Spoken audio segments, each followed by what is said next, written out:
bisa orang lain iri hati, bahkan kemudian mencelakai saudara, mengkhianati saudara. Zaman sekarang dengan cara paling mudah, hoax terhadap saudara. Jangan takut. Amin. Jangan bimbang. Ya. Semua bilang amin dulu. Amin. Jangan sedih. Amin. Dan jangan terkejut. Dia anak Tuhan, kok sampai hati. Saudara maju saja. Justru karena dia anak Tuhan, dia milik Tuhan, ada Tuhan ngurus dia. Bukan bagian saudara. Tiap-tiap manusia punya kehendak bebas. Saudara tidak bisa mengatur orang, saudara bisa mengatur hati saudara. Dengan pertolongan Roh Kudus, saudara bisa lulus ujian pengkhianatan ini. Singkat cerita saudara, kita tahu kisah Yusuf. Suatu hari karena patuhnya, sekali lagi karena patuhnya. Amin saudara. Amin. Yusuf dibilang sama bapaknya, pergi kau ke Sikem, jumpai saudara-saudaramu. Sampai dia ke sana, tidak ada saudara-saudaranya. Lalu dapat info saudara-saudaramu di Dotan. Dia melakukan. Kalau disuruh berjalan 1 mil, berjalan 2 mil. Bisanya dia pulang. Papa, papi, dedi, tak ada saudara-saudaraku di Sikem. Karena patuhnya, pergi dia ke Dotan. Kalau sampai di sana, saudara-saudara melihat dia, mau membunuh dia. Lalu lagi disingkatkan, akhirnya nangkap dia, buka jubah indahnya, dimasukkan ke dalam sumur. Tidak dibunuh. Tahu nggak saudara, kalau belum kata Tuhan waktunya mati, tidak bisa mati. Walau semua bersepakat mematikan saudara, semua hoax mematikan nama baik saudara, mematikan masa depan pelayanan saudara, menutup semua pintu secara pikiran manusia. Tapi kalau Tuhan berkata belum. Sama seperti Yusuf, ada saja jalannya, tidak bisa mati-mati. Dimasukkan ke dalam sumur, tapi kemudian dijual sebagai budak. Saudara pun hidup saudara dalam tangan Tuhan. Kalau karena pengkhianatan saudara masuk dalam sumur, tetap ampuni yang memasukkan saudara dalam sumur. Dan kita tahu Yusuf melakukannya. Kenapa? Karena di dalam Kejadian 39 ayat 2 diterangkan Tuhan menyertai Yusuf, sehingga ia selalu berhasil dalam pekerjaannya. Kalau Yusuf mengeraskan hatinya, masih menyimpan kekecewaan, kemarahan, sakit hati, tentunya dia tidak dapat berhasil. Kenapa? Tuhan tidak dapat menyertai dia.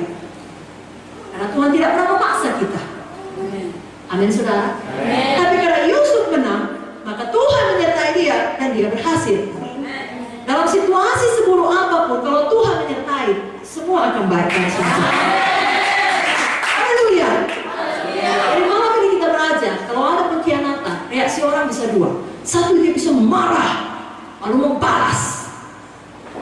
Tapi yang kedua, dia bisa sedih. Kok begitu ya? Begitu tertekan, mau bunuh diri. Dua-dua, jangan mau ikut. Saudara mengampuni, saudara mau bangkit, saudara maju terus.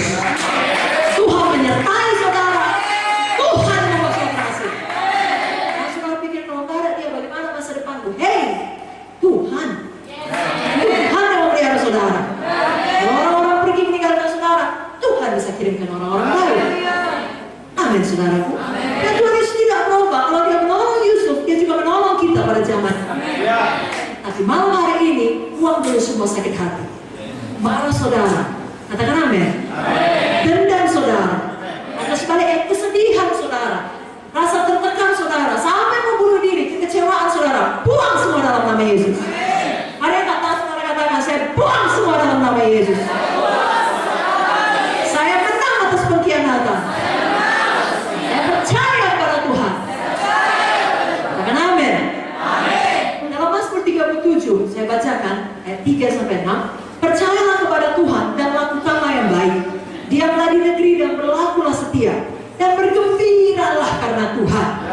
Maka Ia akan memberikan kepadamu apa yang diinginkan hatimu. Serahkanlah hidupmu kepada Tuhan dan percayalah kepadanya, dan Ia akan bertindak. Ia akan memunculkan kebenaranmu seperti terang dan hakmu seperti siang. Jadi bagian kita bergembira karena Tuhan, percaya kepada Tuhan. Bagian Tuhan, Dia yang memunculkan kebenaran kita. Saya mau tanya sekali lagi, berapa banyak yang mau memilih menang atas ujian pengkhianatan? Saya. Sekali lagi, siapa yang tidak mau lagi sakit hati? Saya. Siapa mau bersuka cita? Saya. Berikan tepuk tangan bagi Tuhan Yesus. Jangan dipelihara itu akar yang pahit. Ibrani 12 ayat 15 berkata, supaya jangan ada seorang pun menjauhkan diri dari kasih karunia Allah, agar jangan tumbuh akar yang pahit yang menimbulkan kerusuhan dan mencemarkan banyak orang. Jadi kalau kita dikhianati, kita bisa pilih seperti Yusuf menang, atau kita juga bisa pilih menolak kasih karunia Tuhan, timbul akar pahit, mengancam, memecah tubuh Kristus, membuat kerusuhan, mencemarkan banyak orang dengan mulut kita. Jangan tolak kasih karunia Tuhan itu. Ya. Nah, pemuda-pemudi yang dikecewakan oleh pemberi harapan palsu, jangan takut, mulai lagi dari awal. Jangan langsung bilang, oh saya tidak mau lagi, saya tidak percaya lagi, bagaimana mungkin hati saya sudah pecah, berkeping-keping, bla bla bla bla bla. Menanglah saudara. Dan pula gara-gara satu orang, saudara tidak mau lagi percaya kepada siapapun. Percaya kepada Tuhan. Tuhan akan kirimkan orang yang tepat. Amin, saudaraku. Tapi lebih daripada itu, kalau saudara melayani, lalu di dalam pelayanan saudara mendapati banyak orang mengkhianati saudara, tetap melayani. Amin. Harus sudah buat baik, bikin dia, tinggalkannya saudara. Lebih daripada itu, difitnahnya saudara, dihoaxkannya saudara. Dia yang baik hati, harusnya kita yang baik hati, dia pula baik hati. Dia yang berutang sama kita, dibanding kita yang berutang sama dia. Itu cerita lama, sudah ada sejak zaman Yusuf, jangan heran. Ketika mereka melakukannya, saudara terus mengampuni, saudara terus mengasihi. Tidak mudah, tetapi ada kasih karunia. Jangan ditolak, terima kasih karunia Tuhan itu. Dan saudara akan menang, menang, dan terus menang. Haleluya. Amin, saudara. Malam ini, kalau ada orang mengkhianati, tidak usah lagi kata, di mana kau Tuhan? Kenapa kau izinkan? Maju terus.